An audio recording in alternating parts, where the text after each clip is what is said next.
빠르게 변화하는 디지털 시대. 새로운 기능을 갖춘 첨단 전자제품들이 연일 쏟아져 나오고 있다. 그런데 신제품의 홍수 속에서 중고 제품을 사용하는 사람들도 늘어나고 있다.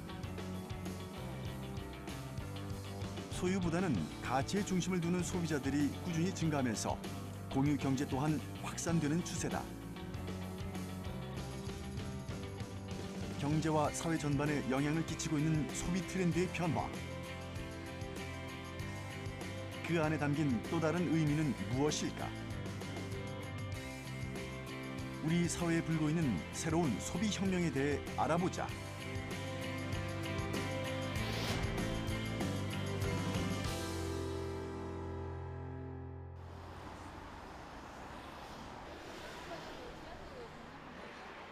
우리가 매일 사용하는 스마트폰은 하루가 멀다 하고 새로운 모델이 등장한다.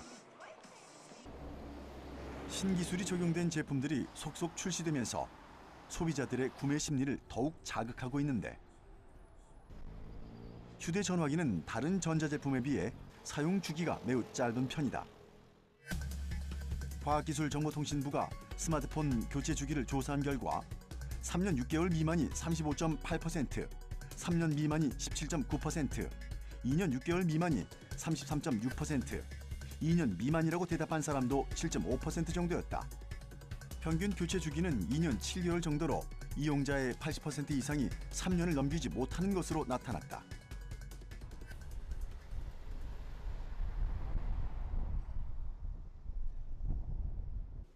서울시 마포구에 위치한 한 휴대전화 판매 업체. 핸드폰 구매 좀 하려고. 네, 핸드폰은 어떤 기종으로 찾으세요? 종류가 어떻게 되나요? 금액대나든지 이제 사용하실 고객분들에서 네. 찾으시는 거 있으시면요, 말씀해 주시면 그런 걸로 확인해 드릴게요. 그리고 기능의 문제는 따로 없는 거죠? 네. 저희도 그 기능 검사를 하고 테스트를 하고 소비자분들께 판매를 하고 있습니다. 이곳에서 판매되는 휴대전화는 모두 중고기기다. 제가 지금 약정이 아직 남아 있는데 새 폰을 사용하다 보면 어쨌든 해지를 하고 다시 가입을 하면 위약금이 발생을 하는데, 중고폰 같은 경우에는 그냥 유심만 빼서 바로 사용을 할 수 있다고 해서 위약금을 안 내도 되니까 그 장점이 있어서 제가 방문하게 된 것 같습니다. 특히 스마트폰의 경우 의무 약정 기간인 2년만 지나도 기기를 변경하는 사례가 많다고 하는데, 새 제품의 구매 비용을 충당하기 위해 사용하던 제품을 판매하려는 판매자들도 많은 편이다. 지금 내부는 멀쩡한 제품이지만 LCD 요 위에 있는 유리 부분에 이상이 있는 제품이라 지금 이 부분을 교체할 예정입니다. 교체 주기가 짧다 보니 깨끗한 제품들도 다수인데다 스크래치나 액정 정도의 파손은 수리 과정을 거쳐 재판매된다. 휴대전화뿐만이 아니다. 합리적인 구매를 하려는 소비자들이 늘어나면서 중고 거래가 활성화되고 있다. 대표적인 중고 거래 사이트의 방문자 수 증가율을 살펴보면 2015년 약 5,000명에서 2017년에 약 50만 명으로 크게 증가했다. 옛날에도 버리기는 아깝고 그다음에 잘 쓰지 않고 그런 물건 많았거든요.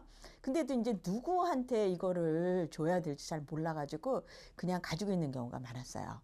근데 이제 인터넷에 많은 사람이 모이기 때문에 그 필요한 사람을 찾기가 더 쉬워졌다, 적절해졌다, 이렇게 볼 수가 있는 거죠.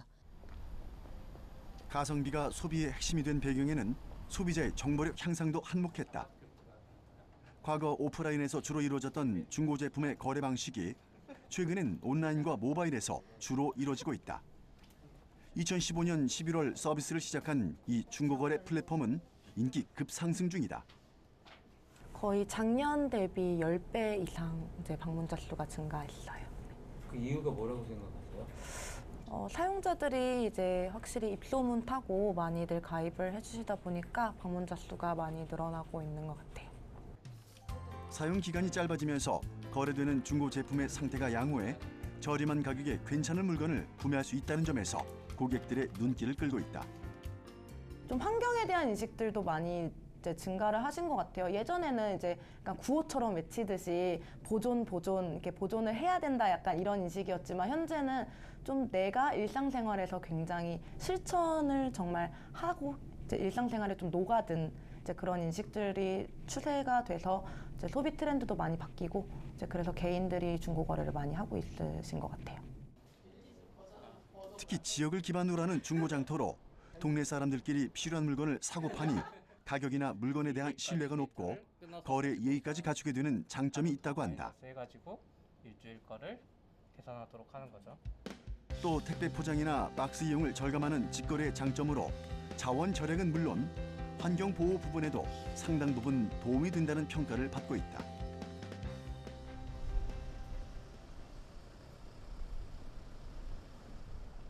다양한 중고거래 플랫폼을 바탕으로 개인 간의 중고거래가 활발히 이루어지고 있다.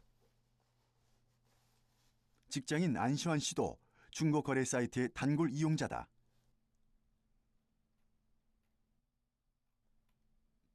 물건을 판매하기 위해 사진을 찍고 거래 사이트에 올리는 작업이 능숙하다. 일단 자취를 하다 보니까 집에 짐이 많은 게 좀 번거롭더라고요. 그리고 뭐 계속 시세도 떨어지고 하니까 또 필요한 사람이 있으면 나눠주기도 하고 그렇게 해야죠. 네. 일단 한꺼번에 다 옮겨. 전자 폐기물이 개발도상국에 버려진다는 사실을 알게 된 후 사용하지 않는 전자기기의 중고 거래를 더 적극적으로 활용하게 됐다는 안시환 씨. 예를 들어 다람쥐 같은 경우에는 겨울 내내 이제 도토리 같은 걸 이제 먹고자 막 쌓아놓고 그걸 깜빡 잊어버린대요. 그럼 그 도토리가 또 싹이 나서 숲을 유지한다 그러더라고요. 그런 것처럼 이것도 어떤 그런 의도가 아니라 단순히 나의 어떤 가지고 있는 금액 대비의 만족감을 찾는 과정 중에서 본의 아니게 환경을 지키게 된 게 뭐 참 좋은 현상인 것 같아요. 작은 실천이 환경에도 도움이 된다는 뿌듯함은 덤이다. 이런 물건들을 평소에 비치를 하고 계세요? 아, 이것도 슈퍼마켓에서 가져온 거예요. 네. 물건을 판매하려고 미리 재놓기에는 부피가 좀 크기 때문에.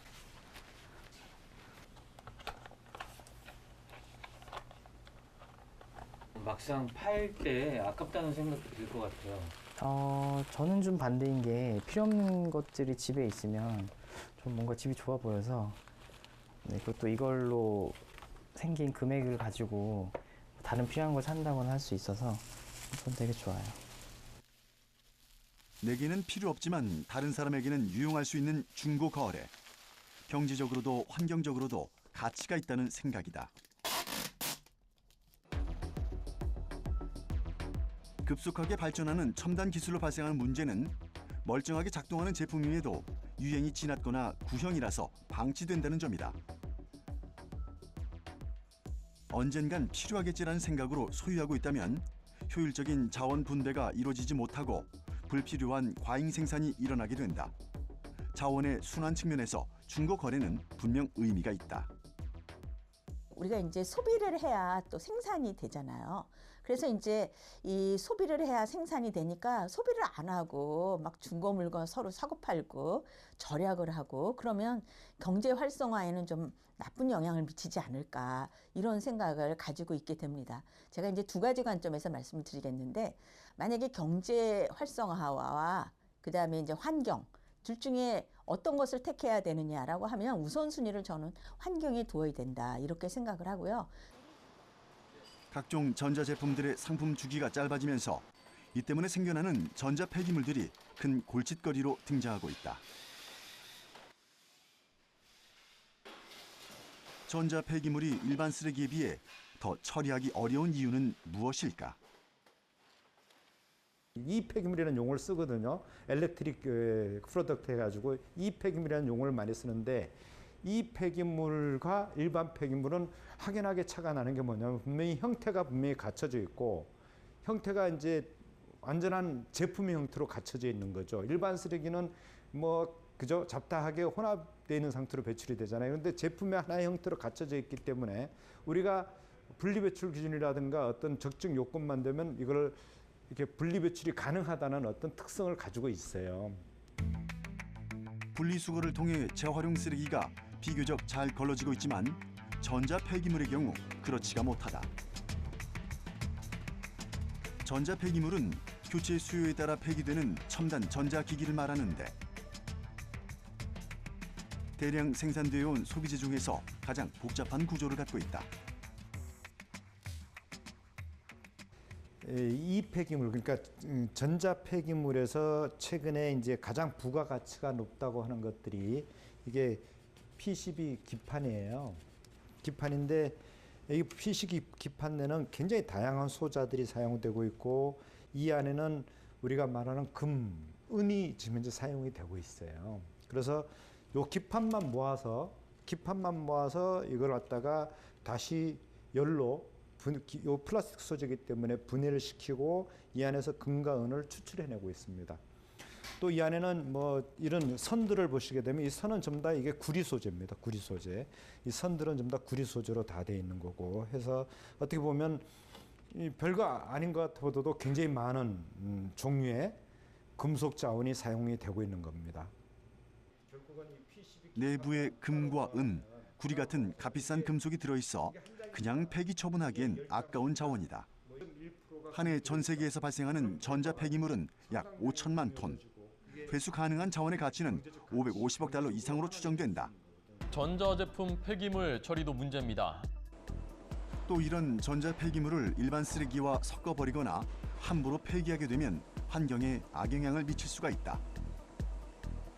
전자 쓰레기에 있는 중금속과 유해물질은 플라스틱처럼 오랜 기간 썩지도 않으면서 땅, 공기, 물을 오염시킨다. 금속 성분이 대부분 고가 금속들이에요. 그런데 이런 것들이 회수해서 쓰게 되면 하나의 자원인데 이게 결국은 오랫동안 그냥 뭐 타버린다든가 타면 또 산화가 돼서 결국은 이게 소각재로 가면서 또 이제 우리가 자원으로서의 기능을 상실하게 되고 또 소각재가 어디가 묻히게 되면 또 그게 또 용출이 돼 나오거든요. 그러니까 문제가 되는 거고 이게 묻혀버리면 매립돼서 또 이게 부식화가 일어나면서 그 안에 있는 금속들이 이제는 중금속화가 되는 거죠. 전자제품 없이 생활하기가 어려운 게 현실이지만 최대한 자원을 재활용해 효율적으로 사용하는 것이 바람직하다. 또 폐전자제품에 대한 현명한 처리 방법도 시급히 마련돼야 한다. 국제사회는 전자 폐기물이 자동차 배연보다 심각한 환경 재앙으로 받아들이고 있다. 한 번 생산한 전자제품을 생산 단계부터 폐기까지 철저하게 관리하는 것이 환경을 지키는 동시에 자원을 절약하는 방법이다. 아주 시급한 게 뭐냐면 이 가전제품을 정말 목록화 좀 시키고 이런 것들에 대한 분리배출 기준을 명확히 우리가 정해놓고 그것들을 적정한 장소에 분리배출하게 만들고 그게 또 적정한 자가 수지 운반해서 재활용하는 체계를 가져가는 게 필요할 것 같아요. 인천광역시에 위치한 사무용기기 제조업체 개발 생산본부.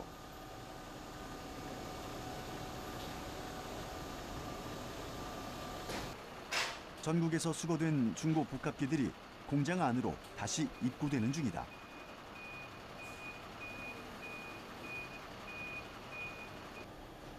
이곳은 지난 2011년부터 생산된 모든 제품을 사용 후 전량 회수하고 있다고 한다. 사무실에 임대하거나 판매한 복합기를 수거해 분해한 뒤 부품 대부분을 재활용하기 위해서다. 여기는 고객들로부터 사용이 종료된 상품 제품들에 대해서 회수된 후에 저희가 이제 크게 두 가지로 재제조, 재자원화 활동을 하고 있는데요. 그것들에 대해서 하기 위해서 제품들에 대해서 입고 검사를 하고 있는 그런 에리어가 되겠습니다. 입고 검사를 하고 난 뒤 중고품의 상태에 따라 분류해 신제품과 비슷한 수준으로 재제조를 하는데 대부분 비교적 깨끗하게 사용해 재활용하는 데 큰 문제가 되지 않는 편이다.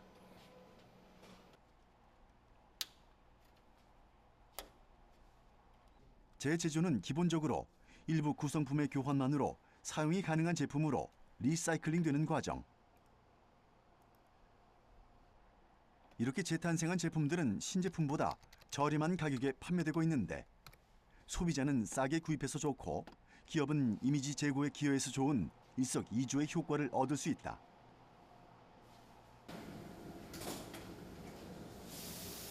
재사용이 가능한 제품들 중에서는 분리가 어려워 폐기되는 제품들도 상당수다. 이곳은 설계 단계부터 분리가 용이하게끔 만들기 때문에 분리 과정이 비교적 수월하다고 한다. 단순 부품 교환이나 수리로 재사용이 어려운 경우 철, 알루미늄, 플라스틱 등 33개 카테고리로 분류해 부품, 원재료 등으로 재활용하는데 바로 재자원화 과정이다. 각 원료, 재료별로 저희가 전부 다 분해를 해가지고 그 분해된 원재료는 원료로서 재활용하기 위해서 여기서 분해 활동을 하고 있습니다. 완전히 분해한 부품은 자동 클린 장비를 거쳐 새 제품과 동일한 성능의 제품으로 탄생하거나 연료로 활용된다. 이 과정을 통해 제품 생산부터 폐기까지 발생하는 이산화탄소 배출량을 기존 플라스틱 제품 대비 16%가량을 줄일 수 있다고 한다. 전부 다 분해를 합니다. 분사를 합니다. 그러면 거기에서 여기 안에는 일부러 이제 천류도 있기 때문에 천류를 자동으로 분리를 해가지고 천류에 대해서는 재활용을 하고 나머지 플라스틱 그 외 재료들에 대해서는 연료로서 사용을 하고 있습니다. 즉 분사를 시켜가지고 입자를 만들어가지고 입자된 상태에서 연료를 사용을 하고 있는 그런 상황이 되겠습니다. 또 복합기 내부의 카트리지 커버는 바이오 플라스틱을 사용하고 있는데 바이오 플라스틱에는 옥수수 추출물이나 나무를 소재로 한 유기성 자원이 포함돼 자연 분해되는 특징이 있다. 이런 친환경 부품을 사용함으로써 환경적으로도 큰 도움이 된다.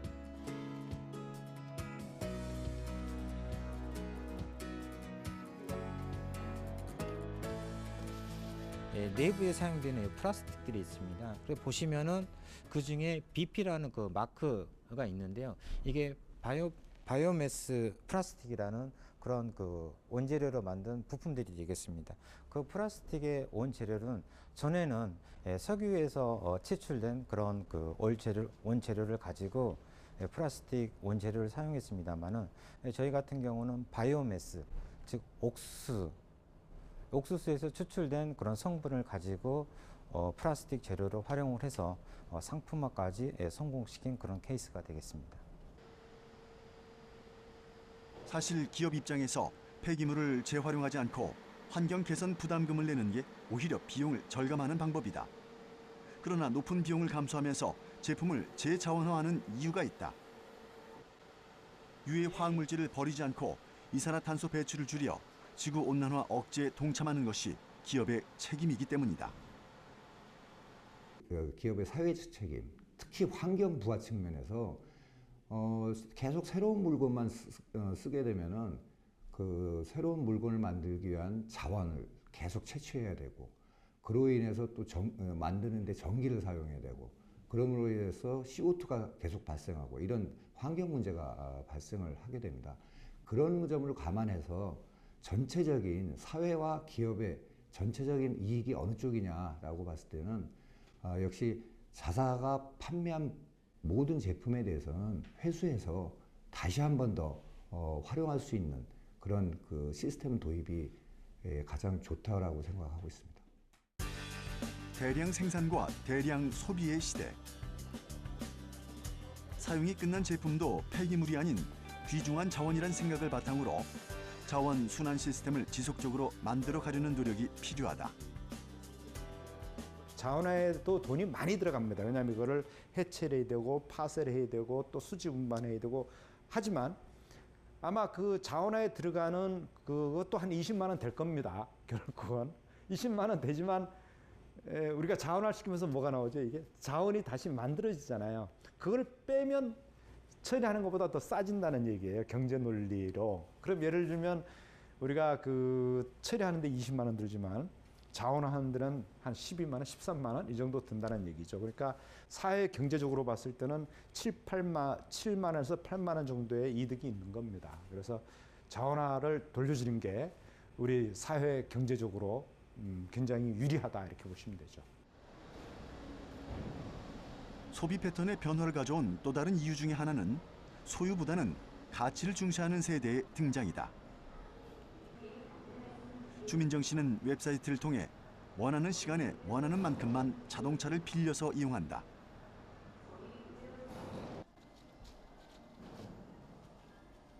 일주일에 하루 이틀 정도밖에 사용하지 않는 차를 수천만 원의 돈을 주고 구매하는 것보다 필요할 때마다 카쉐어링 서비스를 이용하는 것이 더 효율적이란 생각 때문이다. 자동차를 구매할 때 들어가는 이제 큰 금액들이 일단은 제일 안 든다는 점이 장점인 것 같고, 자동차를 구매했을 때 들어가는 유지 비용이 안 들어간다는 게 또 좋은 점인 것 같아요. 차를 개인이 소유하는 대신 한 대의 차를 여러 사람이 공유하는 문화가 일상 속에 빠르게 확산되는 가운데 카쉐어링이나 카풀링 같은 공유차 시장이 급성장하고 있다.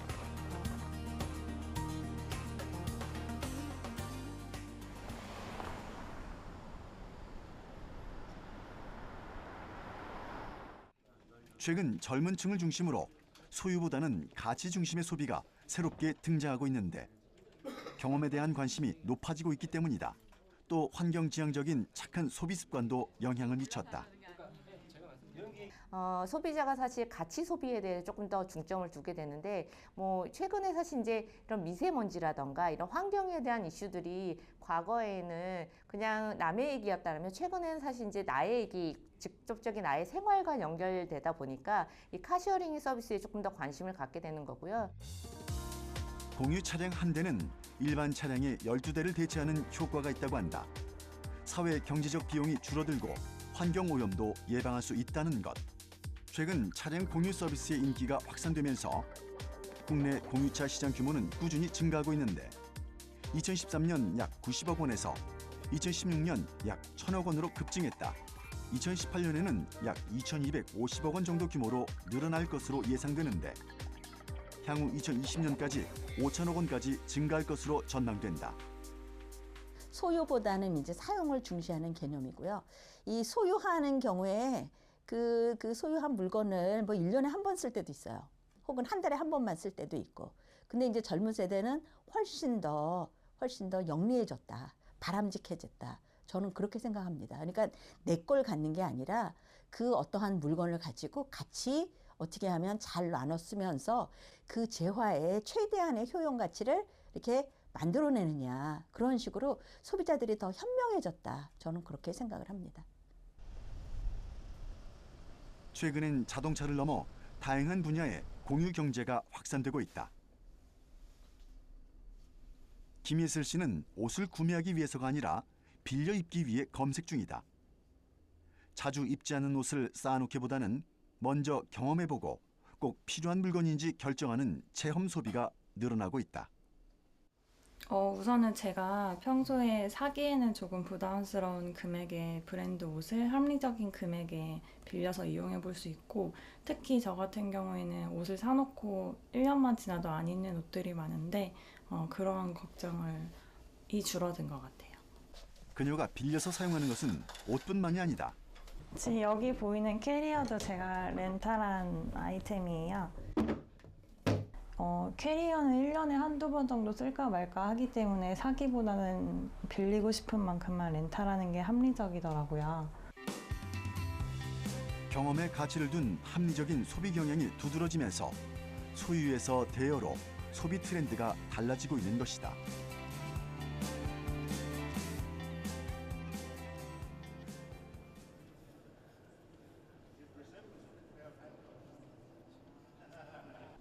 공유 경제가 확산되면서 과거 자동차, 가전제품 등에 국한됐던 렌탈 시장이 다양한 품목으로 확장되고 있다. 최근엔 육아용품, 레저 스포츠용품, 의류 등 일반 소비재까지 렌탈 시장에 등장했다. 공유 경제란 물품을 소유의 개념이 아닌 서로 대유해주고 차용해 쓰는 개념으로 인식해 경제 활동을 하는 것을 말하는데, 소유의 가치보단 사용의 가치를 중시하는 새로운 소비 트렌드다. 그리고 이는 세계적인 추세다. And I think in Denmark, every 1 out of 3 cars are either rented or leased. So Cars, I think, is becoming the first big wave of shared economy, where people rent or lease the car. 충동 구매를 통한 물질적인 소유보다 가격 대비 마음의 만족을 일컫는 이른바 가심비가 새로운 화두로 떠오르고 있는 것이다. 사람들의 소비 수준은 되게 높아졌고 눈높이도 높아졌고, 근데 그거에 맞는 새로운 다양한 그런 상품, 그다음에 옵션들이 없었기 때문이 아닌가라고 생각이 되고요. 그런 것들을 조금 더 합리적으로 쓰고, 그렇게 되면은 결과적으로 같은 돈으로 더 많은 풍부한 경험을 할 수 있는 그런 이제 시대가 되면서 조금 더 소비가 더 늘어날 수도 있고, 그다음에 더 합리적으로 쓸 수 있지 않을까, 이렇게 생각을 하고 있습니다. KT 경제경영연구소의 자료에 따르면 렌털 시장은 2012년 약 20조 원 규모에서 꾸준히 성장해 2018년 약 32조 원에 이를 전망이다. 오는 2020년에는 시장 규모가 약 40조 원에 달할 것으로 전망된다. 그래서 앞으로는 우리가 전통적으로 생각하던 그런 방식이 아니라 새로운 형태의 산업의 내용들이 막 나타날 것이다. 그렇기 때문에 이 공유의 개념이 하나의 산업 모델로 지금 이미 등장을 했잖아요. 그렇기 때문에 그 공유 자체가 뭐 경제 활성화하고 이렇게 배치되는 그런 개념은 아니다. 소비의 시대, 소유의 홍수 속에서 오히려 미니멀 라이프 또한 최근 각광받고 있다. 진짜 필요한 것만 남기고 그 외의 것들은 최소한으로 줄여나가는 것을 미니멀 라이프라고 하는데, 이런 삶을 실천하고 있는 사람들이 점점 늘어나고 있다고 한다. 뭐 유목민의 세대 혹은 디지털 노마드의 세대라고 이렇게 얘기를 합니다. 그런 관점에서 볼 때는 많은 물건을 소유하고 있는 것이 오히려 불편한 거죠. 그래서 이제 이런 경우에는 무엇을 가지고 있느냐보다는 내가 뭘 하느냐, 뭘 경험하느냐, 뭘 했느냐, 이런 거가 더 소중한 그러한 세상으로 바뀌고 있다. 이렇게 볼 수가 있겠습니다.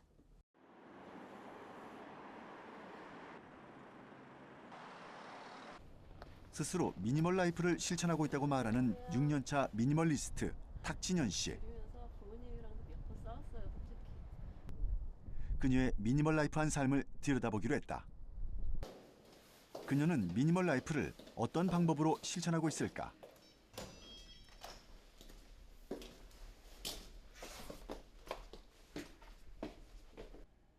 전체적으로 가구나 소품이 많지 않고 심플한 인테리어가 눈길을 끈다. 부모님과 함께 생활하는 거실보다 그녀만의 공간을 들여다보면 한층 더 단순함이 느껴진다.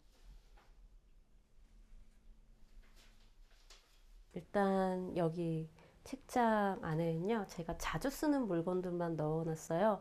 현재 입는 계절 옷들, 그리고 제가 매일 들고 다니는 가방, 그리고 현재 보는 책, 그리고 여기 화장품, 그리고 짜잘한 소품 같은 건 저기 안에다 넣어놨고요. 그리고 여기는 제가 가끔 쓰는 물건들만 넣어놨어요. 미니멀 라이프를 위해 많은 물건들 중에서 정말 필요한 것만 빼고 모두 줄이기 시작했다. 일단 여기는 뭐 보험증서나 약간의 서류, 네, 그리고 몇 권의 책, 짜잘한 소품들, 네, 카메라, 액세서리. 물건을 차츰 줄여나가니 신경 쓸 일도 없어져 삶에 여유가 생겼다는데, 그녀는 어떤 이유로 미니멀리스트가 됐을까? 제가 그때가 2012년도쯤이었는데요. 그때 직장 생활을 하면서 일도 너무 힘들고 개인적인 문제도 있었고 관계 문제도 있었고 그리고 건강도 조금 안 좋아졌을 때 제가 삶이 너무 복잡한데 해결을 하지 못해서 너무 참 괴롭다고 느꼈어요, 삶이. 그런데 어느 날 제 방을 봤는데 그 복잡한 물건 많은 제 방이 꼭 제 복잡한 머릿속 같이 느껴지는 거예요. 그래서 제가 그때 물건을 줄이기 시작을 했더니 정말 말도 못하게 마음이 홀가분해지더라고요. 아, 이게 자유인가? 싶었던 그 순간이 저한테는 처음이었어요. 이직과 함께 일이 많아졌고 스트레스가 급속도로 늘었다. 건강까지 나빠져 힘들었던 때 순간 삶을 단순하게 살고 싶다는 욕구가 들었고 정리를 시작했다. 쓰지는 않지만 버리기 아까운 물건은 기부했다. 그 가방 안에도 사실은 되게 최소한만 들고 다니거든요. 예전에 제가 가방 안에 물건이 되게 많았는데 많이 덜어냈어요. 네, 텀블러 들고 다니거든요. 손수건, 휴지 대신 손수건 들고 다녀요. 집뿐만이 아니라 소지품도 간단하다. 이렇게 물건이 적어도 생활에 좀 불편함이 없으시다는 거죠? 네, 진짜 불편함이 없어요. 제가 한 90%의 물건을 덜어내고 나서 제가 느낀 게 뭐냐면 우리가 지금까지 그렇게 집안에 쌓아둔 물건들은 필수품이 아니라 약간의 취향이나 아주 약간의 편리에 의해서 추가된 옵션 같은 물건이라는 걸 알았거든요. 이후 탁진현 씨는 회사를 그만두고 온라인에서 다양한 활동을 하고 있다. 미니멀 라이프를 공유하기 위해서다. 또 오프라인 모임이나 관련 강연 등을 통해 미니멀 라이프를 꾸준히 알리고 있다. 물건이 한번 만들어지면 끝이 아니거든요. 물건이 생산되는 과정에서 공기를 오염시키고 유통되는 과정에서 또다시 공기를 오염시키고 그리고 또 폐기되는 과정에서 땅이랑 바다를 또 오염을 시키거든요.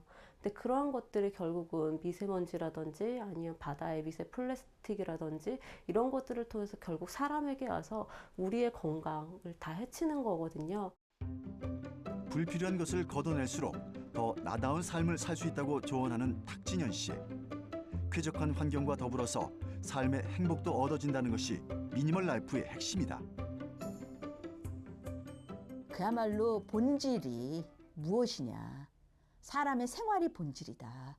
거기에 저해가 되는 것은 빨리빨리 비우는 것이 더 바람직한 생활이다. 이렇게 생각하는 것이 미니멀 라이프다. 이렇게 생각합니다.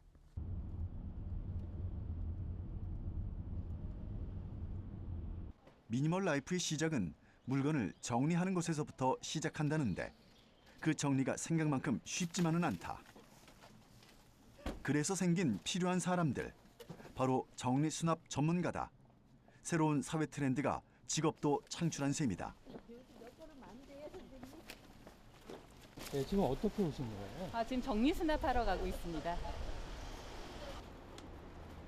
최근 정리수납 컨설팅 수요는 꾸준히 늘고 있다고 하는데 정리수납 전문가들이 찾아간 곳은 물건이 너무 많아 정리가 힘들다는 주부 이명주 씨 댁이다. 이쪽은 제 거고요. 여기는 신랑 거기 때문에. 물건이 필요해서 샀는데 시간이 지나면서 공간이 좁아져 답답해졌다. 물건이 넘쳐나면서 오히려 필요한 물건을 찾기도 어려워졌다. 그러다 보니 물건을 사는 데만 돈을 쓴 게 아니라 버리고 정리하는 데도 결국 돈을 쓰게 된 셈이다. 비용이 아깝긴 했지만 이 기회에 정리를 하기로 마음먹었다는 이명주 씨.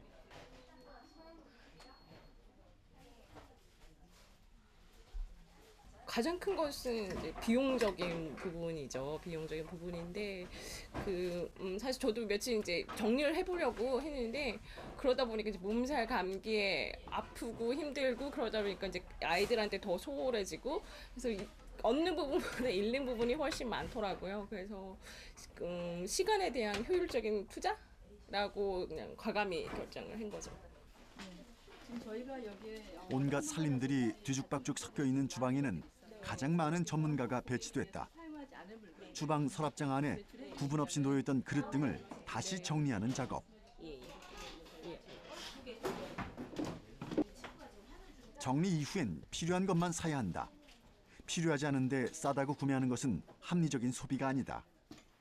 마트를 가도 하나 더 준다 그러면 사게 되거나 아니면 뭐 이거는 계속 어차피 쓸 거니까라고 해서 물건을 더 사게 되거나 그런 것들이 있는데 이번 기회에 좀 정말 비우고 좀 살아보고자 하는 마음이 좀 많이 드네요. 옷장 속에 어지럽게 엉켜있던 옷가지들을 모두 밖으로 꺼낸 뒤 버릴 옷과 기부할 옷을 분류하고 자주 입는 옷과 자주 입지 않은 옷 등으로 구분한다. 계절이 지난 옷은 구김을 최소화하면서도 공간을 가장 적게 차지할 모양으로 접어 수납장에 차곡차곡 보관한다. 옷장은 평소 자주 입는 의상들로 색깔과 소재가 비슷한 부류로 모아서 정리하는 것이 좋다. 그러니까 기본 원칙이 하나를 사면 내가 가지고 있는 하나의 물건을 비우셔야 돼요. 그러니까 보통 똑같은 물건을 샀을 경우, 그러니까 예를 들어서 내가 검정색 티셔츠를 하나 샀다. 그러면 기존에 좀 낡은 검정색 티셔츠 하나 정도는 버리셔야 옷장이 유지가 된다라는 건데. 이번엔 책으로 가득한 자녀의 방이다. 서랍이나 책장은 공간의 80%를 넘지 않도록 여유 공간을 두는 것이 좋다. 책이나 물건을 너무 빽빽하게 채우면 찾기가 쉽지 않기 때문이다. 어디 있는지 몰라 없다고 생각하고 또 사고 결국 짐은 더 늘게 되는 것. 경제적, 심리적으로 악순환이 생긴다. 정리가 일단 책이 너무 많으니까 그래서 여기저기 너절려 있는 게 너무 많아요. 엄마는 보관하고 싶은 물건, 딸은 버리고 싶은 물건, 추억 때문에 잠시 망설여지기도 한다. 이 친구가 만화 그리는 걸 좋아해서 이제